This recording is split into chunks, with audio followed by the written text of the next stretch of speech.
दोस्तों, जैसा कि आप सभी जानते हैं, मनुष्य जीवन में जैसा कर्म करता है वैसा ही फल पाता है। लेकिन क्या किसी ने आपको यह बताया है, माता पिता के कर्मों का फल उसके संतान को भी भोगना पड़ता है। हर एक मनुष्य को अपने तथा अपने माता पिता द्वारा किए गए दान पुण्य का फल अवश्य मिलता है, चाहे वह कर्म अच्छा हो या बुरा, लेकिन उसका फल उसकी संतान को अवश्य ही मिलता है। तो चलिए दोस्तों, आज की यह कहानी में हम यह जानेंगे कि क्या सच में माता पिता के कर्मों का फल उनके बच्चों को भी भोगना पड़ता है। तो चलिए दोस्तों, आज की यह कहानी को शुरू करते हैं। पर वीडियो में आगे बढ़ने से पहले इस वीडियो को लाइक करके कमेंट बॉक्स में नमो बुद्धाय जरूर लिख दीजिए। और दोस्तों, आपने अभी तक हमारे चैनल को लाइक सब्सक्राइब नहीं किया है तो हमारे चैनल को सब्सक्राइब कर लीजिए, ताकि आने वाले वीडियो सबसे पहले आपको मिलता रहे। तो चलिए आज की इस कहानी को शुरू करते हैं। बहुत समय पहले की बात है, एक ज्ञानी महात्मा जो सभी शास्त्रों में निपुण थे, वे एक छोटे से आश्रम में अपनी पत्नी के साथ रहा करते थे। एक दिन उसकी पत्नी ने पूछा, स्वामी, क्या माता पिता के अच्छे और बुरे कर्म का फल उनकी संतान को भोगना पड़ता है? तभी महात्मा ने कहा, जितनी सच्चाई इस बात में है, मनुष्य जैसा कर्म करता है वैसा ही फल प्राप्त होता है, उतनी ही सच्चाई इस बात में है कि माता पिता के अच्छे और बुरे कर्म का फल उनके संतान को भी भोगना पड़ता है। आज मैं तुम्हें एक कहानी सुनाने जा रहा हूँ, कैसे माता पिता के अच्छे और बुरे कर्म का फल उनके संतान को भोगना पड़ता है। फिर महात्मा ने अपनी पत्नी से कहा, हे प्रिय, प्राचीन समय की बात है, एक नगर में एक अत्यंत गरीब व्यापारी रहता था। उस व्यापारी का नाम महेश था, जो किसी तरह मेहनत मजदूरी करके अपने घर का पालन पोषण करता था। उसे मजदूरी में दिन भर काम करने के बाद 50 रुपये मिलते थे। उसमें से कुछ पैसों का दान करता था और बाकी पैसों से अपने परिवार का पालन पोषण करता था। इसके बाद धीरे धीरे समय बीतने के बाद उसके घर में एक सुंदर सा पुत्र का जन्म हुआ, जिसका नाम किशन था। अब उस व्यापारी को अपने बच्चे के पालन पोषण में कठिनाई होने लगा, क्योंकि महंगाई प्रतिदिन बढ़ता ही जा रहा था। फिर महात्मा कहते हैं, हे प्रिय, एक दिन की बात है, महेश के बेटे किशन ने अपने पिता से पूछा, पिताजी, आप रोज़ाना 50 रुपये कमाते हैं, जिसमें से कुछ पैसों का रोज़ाना दान कर देते हैं, और थोड़े से पैसों में हम अपना गुजारा कैसे कर पाएंगे? महेश को चुपचाप देखकर उसकी पत्नी बोलती हैं, बेटा, ऐसा कोई बात नहीं है। तुम्हारे पिताजी जो रोज़ 50 रुपये कमाते हैं और उनमें से कुछ दान कर देते हैं, वे तुम्हारे लिए करते हैं, दूसरों के लिए नहीं। लेकिन वह लड़का इस बात को नहीं समझ पाया, क्योंकि वह अभी छोटा है। फिर महात्मा कहते हैं, हे प्रिय, इसी तरह समय बीतता गया और महेश 14 वर्ष का हो गया। एक दिन की बात है, जब महेश काम से घर वापस लौट रहा था, तभी रास्ते में एक काला सांड आया और आकर उस महेश को मारने लगा। उस सांड के मारने पर महेश की वहीं पर मृत्यु हो गई।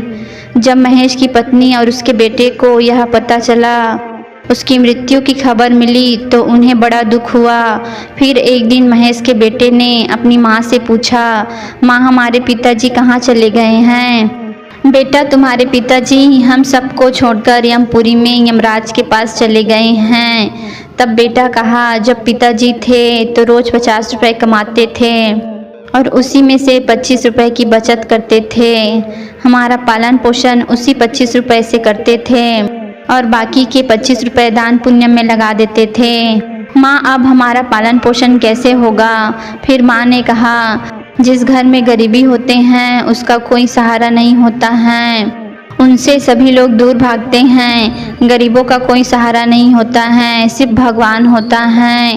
ईश्वर के अलावा कोई गरीबों का सहायता नहीं करता है। फिर किशन ने कहा, माँ, ये मत सोचो, मैं यमराज के पास जाऊंगा और अपने पिताजी को वापस लेकर आऊंगा।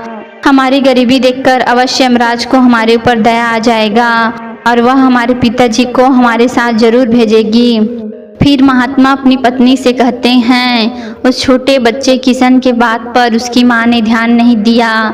फिर एक दिन महेश की पत्नी अपने बेटे को अकेला छोड़कर गांव में काम करने के लिए उसे घर पर छोड़कर चली गई।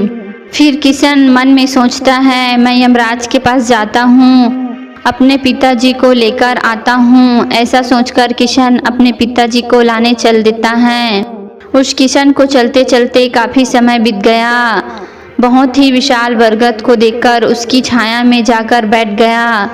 तभी उस बरगद के पेड़ ने इंसानी आवाज़ में कहा, बेटा तुम कौन हो, कहाँ जा रहे हो? मेरी छाया में आज तक कोमल बालक नहीं आया है। फिर किशन कहते हैं, मैं गरीब महेश का बेटा हूँ, मेरे पिताजी यमराज के पास चले गए हैं, मैं यमराज के पास जा रहा हूँ, अपने पिताजी को लाने जा रहा हूँ। बरगद के पेड़ ने यह बात सुना तो कहा, बेटा तुम मेरे लिए भी यह यमराज से प्रश्न पूछना कि मैं कई वर्षों से यहाँ लगा हुआ हूँ, लेकिन मेरा एक भी पत्ता जमीन पर नहीं गिरता है और न ही मेरी डालियाँ सूखती हैं। मैं कितने वर्ष तक यहाँ खड़ा रहूँगा? मैंने अपने पूर्व जन्म में ऐसा कौन सा पाप किया था जिसके कारण इस योनि से मुझे मुक्ति नहीं मिल पा रहा है?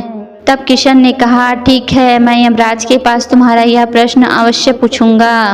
महात्मा कहता है, हे प्रिय, यह कहकर वह किशन वहाँ से आगे चल जाता है। चलते चलते रास्ते में उसे एक इच्छाधारी सांप मिलता है। वह सर्प इंसानी आवाज़ में बोलने लगा, बेटा तुम मुझसे डरो मत, मुझे इतना बताओ तुम कौन हो, कहाँ जा रहे हो? मैं गरीब आदमी महेश का बेटा हूँ और मैं यमराज के पास अपने पिताजी को लाने जा रहा हूँ। उस सर्प ने कहा, बेटा तुम यमराज के पास मेरा एक प्रश्न पूछकर जरूर आना। मैं कई वर्षों से यहाँ पर हूँ, शरीर थक गया है। मैंने पूर्व जन्म में ऐसा कौन सा पाप किया था जो मुझे इस योनि से मुक्ति नहीं मिल पा रही है? फिर किशन कहता है, ठीक है, मैं यमराज से तुम्हारा यह प्रश्न जरूर पूछ कर आऊँगा। फिर महात्मा ने कहा, हे प्रिय, इतना कहकर वह लड़का किशन आगे चले जाता है। फिर चलते चलते उसे थोड़ी दूर उसे एक किसान मिला। फिर वह किसान बोला, बेटा तुम कौन हो, कहाँ जा रहे हो? देखने में तो तुम बहुत बुद्धिमान लग रहे हो। फिर किशन ने कहा, मैं एक गरीब आदमी महेश का बेटा हूँ और मैं यमराज के पास अपने पिताजी को लाने जा रहा हूँ। फिर वह किसान कहता है, बेटा तुम यमराज से मेरा एक प्रश्न पूछना। मैं चलते हुए मुसाफिरों के लिए एक कुआं खुदवा रहा हूँ, लेकिन अभी तक इसमें पानी नहीं निकला है। मैंने पूर्व जन्म में ऐसा कौन सा अन्याय किया था जिसके कारण अभी तक कुआं में पानी नहीं निकला है? उस लड़के किशन ने कहा, ठीक है, मैं यमराज से तुम्हारा यह प्रश्न जरूर पूछ कर आऊँगा। फिर महात्मा कहता है, इतना कहकर किशन वहाँ से आगे चल पड़ता है। चलते चलते रास्ते में एक तालाब मिला। फिर किशन तालाब के पास गया और पानी पीने लगा। तभी उस तालाब से तैरती हुई बतख आई और कहने लगी, बेटा तुम तो बड़े कोमल स्वभाव के दिखते हो, लेकिन तुम इस वक्त कहाँ जा रहे हो? तब किशन ने कहा, मैं गरीब महेश का बेटा हूँ और अपने पिताजी को यमराज के पास से लाने जा रहा हूँ। तब महात्मा बोला, हे प्रिय। तब बतख बोली, बेटा तुम यमराज से मेरा एक प्रश्न पूछ कर आना। कई वर्षों से मैं इस तालाब में भटक रही हूँ।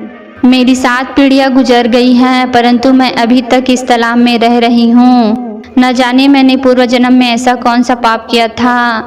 तब किशन कहता है, ठीक है, मैं आपका यह प्रश्न जरूर पूछूंगा। फिर वह लड़का आगे चल पड़ा। उसे चलते चलते रास्ते में एक मरा हुआ बगुला मिला। बगुला किशन से कहता है, तुम कौन हो? तब किशन कहते हैं, मैं गरीब महेश का बेटा हूँ और अपने पिताजी को यमराज के पास से लाने जा रहा हूँ। तब वह बगुला कहता है, मेरा एक प्रश्न पूछना यमराज से। मैंने पूर्व जन्म में ऐसा कौन सा पाप किया था, मेरा शरीर गल ही नहीं रहा है। तब वह लड़का कहता है, ठीक है। इतना कहकर चलते चलते वह यमपुरी में यमराज के पास पहुंचता है और यमराज को प्रणाम करता है और कहता है, हे यमराज, मेरे पिताजी कहाँ पर हैं? मैं अपने पिताजी को लाने आया हूँ। वह थे तो प्रतिदिन 50 रुपये कमाते थे, वह नहीं है तो हम भूखे मर रहे हैं। फिर महात्मा ने अपनी पत्नी से कहा। यमराज ने उस किशन के बात को सुनकर कहा, ठीक है, मैं तुम्हारे पिताजी को घर पर भेज दूंगा। फिर वह खुश हुआ। फिर उस किशन को याद आया, रास्ते में जो जो मिले थे उनका प्रश्न याद आया और यमराज से पूछे, यमराज ने उन सभी का उत्तर दिया और कहा, बेटा किशन, तुम जाते समय उनको उनका उत्तर अवश्य ही बताना। फिर यमराज ने कहा, बेटा किशन, अपने घर जाओ, तुम्हारी माँ तुम्हें ढूंढकर परेशान हो रही होगी। तुम्हारे पिताजी तुम्हारे घर जाते ही पहुँच जाएगा। किशन अपने घर जाने के लिए निकलता है। चलते चलते रास्ते में उसे वही मरा हुआ बगुला मिला। फिर बगुला किशन को देखकर कहता है, बेटा किशन, क्या तुमने यमराज से मेरा प्रश्न पूछा था? तब किशन ने कहा, हाँ, मैंने यमराज से तुम्हारा प्रश्न पूछा था। यमराज ने कहा है कि पहले तुम बहुत बड़े विद्वान और ज्ञानी थे, परंतु तुमने किसी को अपना ज्ञान नहीं दिया। लेकिन तुम मर गए हो तो वह ज्ञान तुम्हारे अंदर कचोट रहा है। जब तक तुम अपना ज्ञान किसी को नहीं बताओगे, तब तक तुम्हारी आत्मा को मुक्ति नहीं मिलेगा। फिर वह महात्मा कहता है, हे प्रिय मरे हुए बगुले ने कहा, अब ऐसी हालत में मैं किसके पास जाऊंगा? ज्ञान लेने के लिए कौन आएगा? अब एक ही उपाय है, तुम मेरा सारा ज्ञान ले लो और लोगों तक पहुंचा देना। फिर उसने उसके पास जितना ज्ञान था सभी को किशन को दे दिया। फिर उसे मोक्ष मिल गया। फिर किशन ने आगे बढ़ा। फिर उसे वही बतख मिली। बतख ने कहा, बेटा किशन, क्या तुम यमपुरी से लौटकर आ गए? किशन ने कहा, हाँ। तब तुमने मेरा प्रश्न किया था? तब किशन कहता है, हाँ, पिछले जन्म में तुम्हारे अंदर बहुत सारे अमृत भरा हुआ है। जब तक तुम इस अमृत को किसी को नहीं दोगी, तब तक ऐसे ही व्याकुल तड़पती रहोगी। तब बतख ने कहा, अब मेरे पास इस हालत में कौन आएगा? तुम ही मेरे अमृत को ले लो। जैसे ही उसने अपना सारा अमृत किशन को दिया, उसे मोक्ष मिल गया। फिर किशन आगे बढ़ा तो वही किसान मिला जो मुसाफिरों के लिए कुआं खुदवा रहा था। उस किसान ने जैसे ही किशन को देखा तो पूछा, क्या तुमने यमराज से मेरा प्रश्न पूछा था? तब किशन ने कहा, हाँ। तब किसान बोला, क्या बताया? तब किशन ने कहा, यमराज ने कहा है, आपके घर में एक जवान कन्या बैठी हुई है। जब तक तुम उसका विवाह नहीं कराओगे और कन्यादान नहीं करोगे, तब तक तुम्हारे कुएं से पानी नहीं निकलेगा। फिर किसान ने कहा, मैं अपनी बेटी के लिए लड़का कहाँ ढूंढने जाऊंगा? तुम मुझे बहुत ही सीधे साधे स्वभाव के लगते हो, मेरी बेटी से विवाह कर लो। फिर महात्मा कहता है, हे प्रिय, वह किसान ने अपनी बेटी का विवाह किशन से करा दिया। फिर किशन अपनी पत्नी को लेकर आगे चलता है। फिर उसे रास्ते में वही बरगद का पेड़ मिला। फिर वह वृक्ष कहता है, बेटा किशन, क्या तुमने यमराज से मेरा प्रश्न पूछा था? तब किशन कहता है, हाँ। यमराज ने कहा है, पूर्व जन्म में तुम्हारा काम बच्चों को शिक्षा देना था, लेकिन तुमने अपने पद का सही तरीके से उपयोग नहीं किया है। तुम्हारे अंदर जो ज्ञान भरा है उसे किसी को नहीं दिए हो। जब तक तुम उस ज्ञान को किसी को नहीं दोगे, तब तक तुम्हें मोक्ष नहीं मिलेगा। तब बरगद के पेड़ ने कहा, बेटा किशन, यह ज्ञान तुम्हें दे देता हूँ। फिर उस बरगद के पेड़ को मोक्ष मिल गया। फिर किशन जैसे ही आगे चलने लगा, उसे वही इच्छाधारी सर्प मिला और कहा, क्या तुमने यमराज से मेरा प्रश्न पूछा था? तब किशन कहता है, हाँ। यमराज ने कहा है, जब तक तुम अपने नागमणि का दान नहीं करोगे, तब तक तुम इस धरती पर पड़ा ही रहोगे। तब सर्प कहता है, बेटा, मैं यह नागमणि किसको दूं? यह नागमणि तुम ही ले लो। फिर वह सर्प ने नागमणि को किशन को दे दिया और उसे मोक्ष मिल गया। कुछ देर बाद चलते चलते किशन अपना घर पहुंच गया तो बहुत खुश होता है और कहता है, बेटा, तुम कहाँ चले गए थे और तुम्हारे साथ जो कन्या है वह कौन है? तब किशन कहता है, ये आपकी बहू है। फिर किशन ने उसके साथ जो भी घटना हुआ था सभी को अपनी माँ को बताती है। फिर महात्मा कहते हैं, हे प्रिय, रास्ते में उन सभी लोगों की दुख भरी बातें सुनने के बाद किशन को ज्ञान हो चुका था। अब उसके पिताजी अब नहीं आने वाला है। उसके पिता ने जो भी दान धर्म किया था उसका फल यमराज ने किशन को दे दिया था। दोस्तों, इस प्रकार महात्मा ने बताया माता पिता के अच्छे और बुरे कर्म का फल उसके संतान को कैसे प्राप्त होता है और पूर्व जन्म के कर्मों का फल हर एक मनुष्य को कैसे मिलता है। दोस्तों, अच्छे कार्य का फल माता पिता को ही नहीं बल्कि उनके संतान को भी मिलता है। वही बुरे कर्मों का फल संतान को दुख और असफलता के रूप में मिलता है।